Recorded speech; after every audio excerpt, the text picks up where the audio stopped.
এখেতে কৈছে এই বিলখনৰ পেপাৰত যোনে কৈছে সকলো অজ্ঞানী তেওঁ জ্ঞানী স্যাৰ এটো হ'ব পাৰে নেকি স্যাৰ কক স্যাৰ আমাৰ সবকে কৈ দিলে অজ্ঞানী স্যাৰ মই অবজেকশন কৰিছো স্যাৰ এতে উঠাই ল'ব লাগে স্যাৰ তেখেতে ক'লে এই এক্সপেনশন কৰ অজ্ঞানী শব্দ ব্যৱহাৰ কৰিছে স্যাৰ এটো ইম্পৰ্টেন্ট কথা স্যাৰ ক'ব নোৱাৰে নহয় আমি স্যাৰ গোটেই বিলা অজ্ঞানী নেকি স্যাৰ আমি অজ্ঞানী নেকি তেখেতে ক'লে এই বিলখনক যোনে সাপোৰ্ট কৰিছে গোটেই বিলা অজ্ঞানী স্যাৰ আমি অজ্ঞানী নেকি কক স্যাৰ আমি কি এনে আলে আইছো নেকি স্যাৰ স্যাৰ আপোনাক আগতে আইছো আলে স্যাৰ ভিডিওটো আকৌ এবাৰ ৰিৱাইন্ড কৰি দিয়ক স্যার কি ক'লে চাওক ইয়াত অজ্ঞানী শব্দটো যদি পাই উঠাই দিয়ক স্যার অজ্ঞানী বুলি যদি কৈছে আছে মই কৈছো মানে জ্ঞান নাই মানে অজ্ঞানী জ্ঞান নাই মানে অজ্ঞানী প্লিজ আব অনাৰেবল আপোনাক বহুত আগতে বেছি লেভেল দিব বেছি নহব স্যার শব্দটো চাই লওক আছে যদি কি কৈছে জ্ঞানী নহয় বুলি কৈছে জ্ঞান নাই বুলি কৈছে স্যার জ্ঞান নাই মানে কি অজ্ঞানী স্যার জ্ঞান নাই মানে অজ্ঞানী স্যার তেখেতে কৈছে জ্ঞান নাই মানে প্লিজ স্যার তেখেতে কৈছে জ্ঞান নাই তাৰ মানে অজ্ঞানী আমি স্যাৰ তেখেতে কৈছে জ্ঞান নাই তাৰ মানে আমি অজ্ঞানী স্যাৰ তেখেতে কিহৰ জ্ঞানী হয় আমাৰ আগতে স্যাৰ বেছিকে কৈ লাভ নাই আব আপোনাৰটো আগে আছে এখন বিধানসভাত অনাৰেবল মেম্বাৰ কৈ থাকিম স্যাৰ কৈ থাকক প্লিজ মই চাই আছো ন মই চাই আছো প্লিজ স্যার ইমান দেই মই ক'লে মানে মই কেবাৰ এক্সপেল হলহেঁতেন আপুনি অনলি বিলটো স্যাৰ মই কিমানবাৰ এক্সপেল হলহেঁতেন আৰে আপনি সদনৰ বিপদে পৰিচালিত কৰি আছে সদনৰ বিপদে কিয় পৰিচালিত কৰি থাকে সবে শুনি থাকিব পাৰে আপুনি সিহঁতৰ কিয় কৰি থাকিব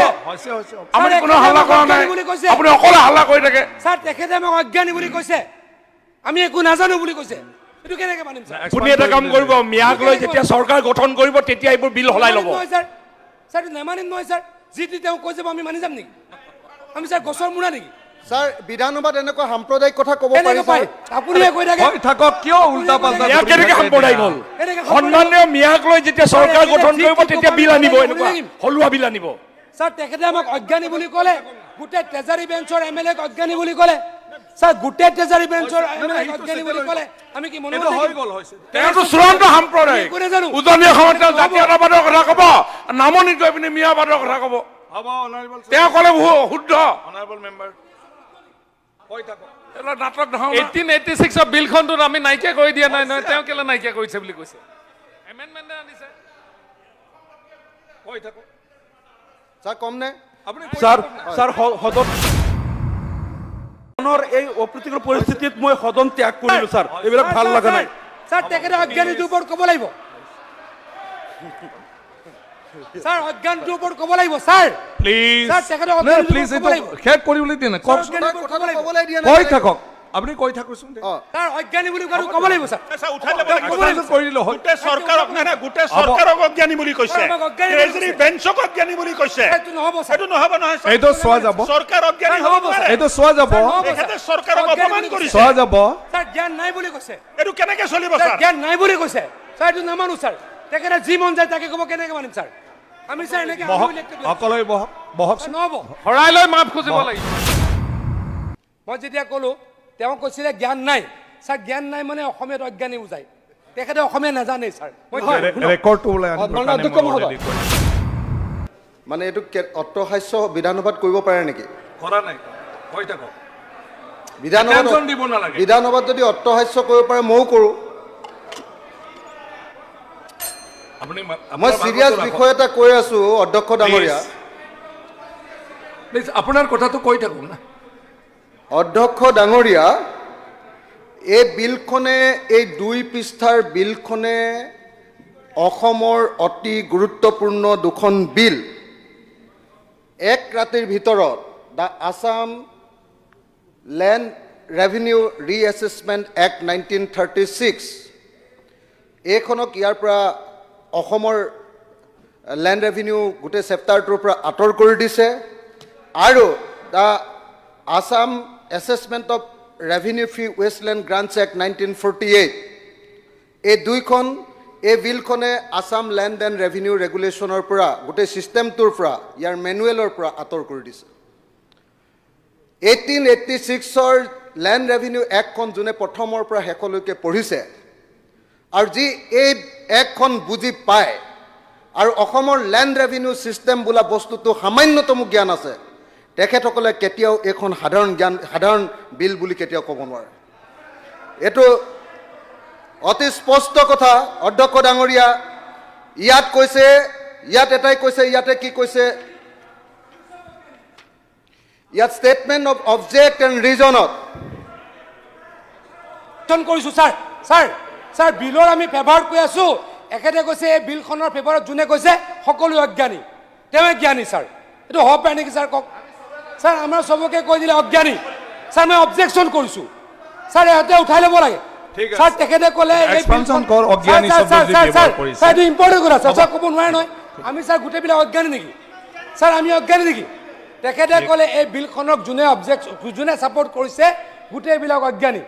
ছাৰ আমি অজ্ঞানী নেকি কওক ছাৰ আমি কি এনেই ইয়ালৈ আহিছোঁ নেকি ছাৰ আপোনালোকে আগতে আহিছোঁ ইয়ালৈ ছাৰ ভিডিঅ'টো আকৌ এবাৰ ৰিৱাইণ্ড কৰি দিয়ক ছাৰ কি ক'লে চাওক ইয়াত অজ্ঞানী শব্দটো যদি পায় উঠাই দিয়ক ছাৰ অজ্ঞানী বুলি যদি কৈছে আছে মই কৈছো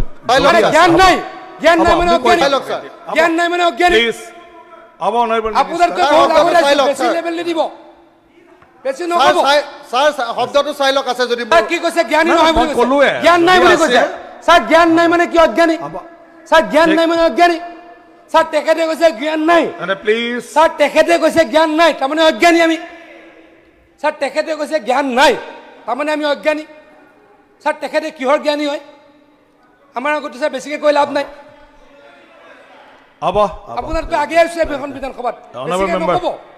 কৈ থাকিম ছাৰ কৈ থাকক এতিয়া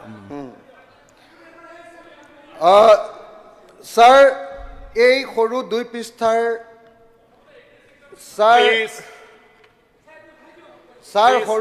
ছাৰ এই সৰু 2 পৃষ্ঠাৰ এমেণ্ডমেণ্টটোৱে দুখন ঐতিহাসিক এক্টক নাকচ কৰি দিছে অথচ এই দুখন ঐতিহাসিক এক্টে কোৱা যিবিলাক কথা যে খাজনা নিৰ্ধাৰণৰ পদ্ধতি কি হ'ব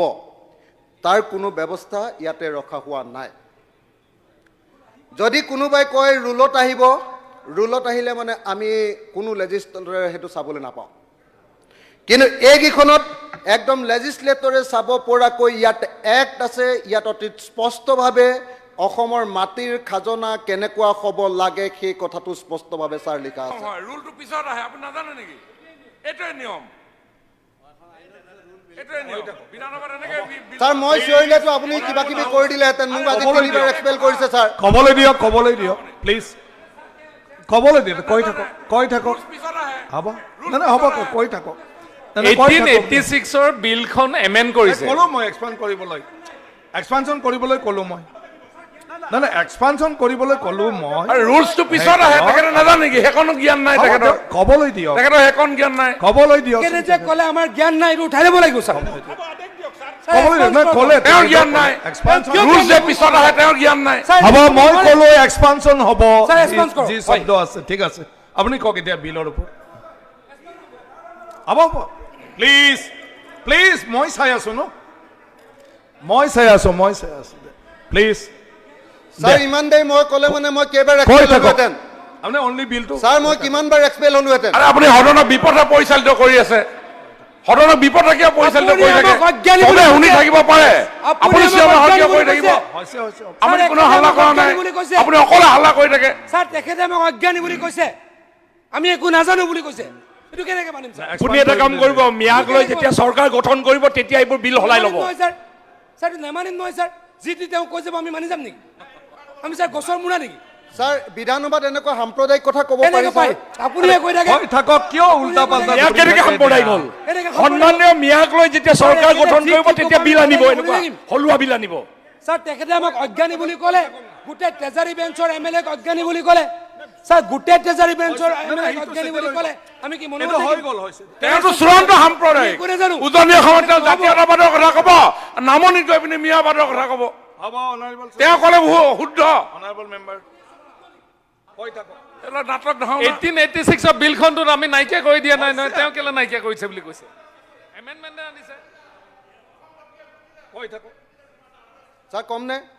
ছাৰ সদনৰ এই অপ্ৰীতিকৰ পৰিস্থিতিত মই সদন ত্যাগ কৰিলো ছাৰ এইবিলাক ভাল লগা নাই ছাৰ তেখেতে অজ্ঞানীটোৰ ওপৰত ক'ব লাগিব ছাৰ অজ্ঞানটোৰ ওপৰত ক'ব লাগিব ছাৰ প্লিজ ছাৰ তেখেতে অজ্ঞানীটোৰ ওপৰত ক'ব লাগিব শেষ কৰিবলৈ দিয়ে না কথাটো ক'বলৈ দিয়া কৈ থাকক আপুনি কৈ থাকোচোন দে। ছাৰ অজ্ঞানী বুলি কোৱাটো ক'ব লাগিব ছাৰ Explanation কৰি দিলো হয়। গোটেই চৰকাৰক অজ্ঞানী বুলি কৈছে ট্ৰেজাৰী বেঞ্চক অজ্ঞানী বুলি কৈছে এইটো নহ'ব ছাৰ এইটো নহব নহয় ছাৰ। এইটো চোৱা যাব চৰকাৰ অজ্ঞানী হ'ব পাৰে এইটো চোৱা যাব তেখেতে চৰকাৰক অপমান কৰিছে চোৱা যাব ছাৰ জ্ঞান নাই বুলি কৈছে এইটো কেনেকে চলিব ছাৰ ছাৰ জ্ঞান নাই বুলি কৈছে ছাৰ এইটো নামানো ছাৰ তেখেতে যি মন যায় তাকে ক'ব কেনেকে মানিম ছাৰ আমি ছাৰ এনেকে বহক অকলে বহক বহকচোন নহ'ব হৰাই লৈ মাফ খুজিব লাগিব নহ'ব ছাৰ বহক না অনাৰেবল সদন নহয় মই অলৰেডি কৈছোঁ যদি সেইটো ৱাৰ্ডছ কৈছে তো সেইটো এক্সপাণ্ড কৰা হ'ব নাই সেইকাৰণে এক্সপাণ্ড কৰা হ'ব সেইটো কোনেতো উঠাব লাগিব সেইটো নাই এক্সপাণ্ড কৰা হ'ব ছাৰ চন্দ্ৰমোহন পাটোৱাৰী দেউৰা নাই হৈছে হাউচটো চলিব লাগিব বিলখন পাছ কৰিব লাগিব তেওঁলোকক তেওঁ অজ্ঞানী বুলি কৈ দিলে এইটো কেনেকে মানিম ছাৰ হৈছে ঠিক আছে এই ৱাৰ্ডটো এক্সপাণ্ড কৰা হ'ব এনেকুৱা ব্যৱস্থা কৰে যেন অসমখন তেওঁ চলাই এক্সপাণ্ড কৰা হ'ব আপুনি ক'লেই আৰে, নহ'ব। চব উজনিৰ অসমৰ মানুহক উচলাব নামনিৰ অসমৰ মানুহক উচলাব তুমি কি মানি লোৱা? এনেকে অসম চলিব নেকি উজনিত ক'ব তেওঁ জাতীয়তাবাদ নামনিত গৈ পিনে একদম শপত বাক্য পাঠ কৰাব Please. এইটো কেনেকুৱা মুখাবিলা প্লিজ কথা অনাৰেবল মেম্বাৰ এনেকুৱা ভণ্ডামি জাতীয়তাবাদ আমি বিলটো নকৰিব। পাছ কৰিব লাগিব বিলটো পাছ কৰিব লাগিব ছাৰ বিল পাছ কৰিব লাগে বুলি চব মানি ল'ম নে ছাৰ এই চন্দ্ৰমোহন পাটোৱাৰীক তেওঁ অজ্ঞানী নাই নাই মই এক্সপানশ্যনৰ কাৰণে ক'লো অলৰেডি তেওঁ এই আমাৰ প্ৰতিবাদযোগ্যক আৰে অজ্ঞানী বুলি নাই নাই এতিয়া উপায় মোৰ কি আছে অধ্যক্ষ কি কৰিম অসাংবিধানিক দুই শব্দ পক্ষও যদি কৰিছে। নামানে ছাৰ এইটো নামানো ছাৰ তো চলি থাকিব অসাংবিধানিক শব্দ প্ৰয়োগ কৰিছে সন্মানীয় মন্ত্ৰীয়েও ছাৰ এইটো নহ'ব নহয় ছাৰ ছাৰ এই ভণ্ডামি শব্দটো উঠাই ল'ব কওক এই ভণ্ডামি কথাটো মই একোই শুনা নাই কোনে কি কৈছে কোনে কি নামি কোৱা তেখেতে নাই কৰে। উজনি অসমত জাতীয়তাবাদ কৰে নামনি অসমত মিয়া সকলো কৰে। এইটো আনপাৰ্লিয়ামেণ্টাৰী ভণ্ডামি। ৱাৰ্ডবিলাক চাই পেলাই এইখিনি সময়ৰ যিখিনি কথা পত্তন এইটো এক্সপাণ্ড কৰা হ'ব ঠিক আছে এতিয়া অখিল গগৈ হ'ব প্লিজ হ'ব হৈছে কাজিয়া কৰি থাকিলে বিলখনেই পাছ নহ'ব দেখোন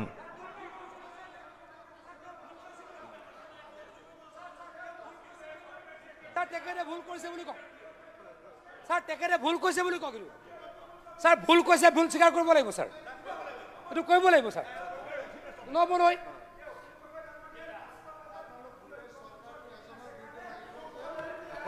অঁ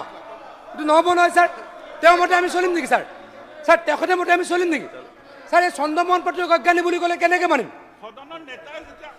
এইটো হ'ব নোৱাৰে নহয় ছাৰ সদনৰ নেতাই যেতিয়া কথা কৈ থাকে তেখেতে কিমান ডিষ্টাৰ্ব দি থাকে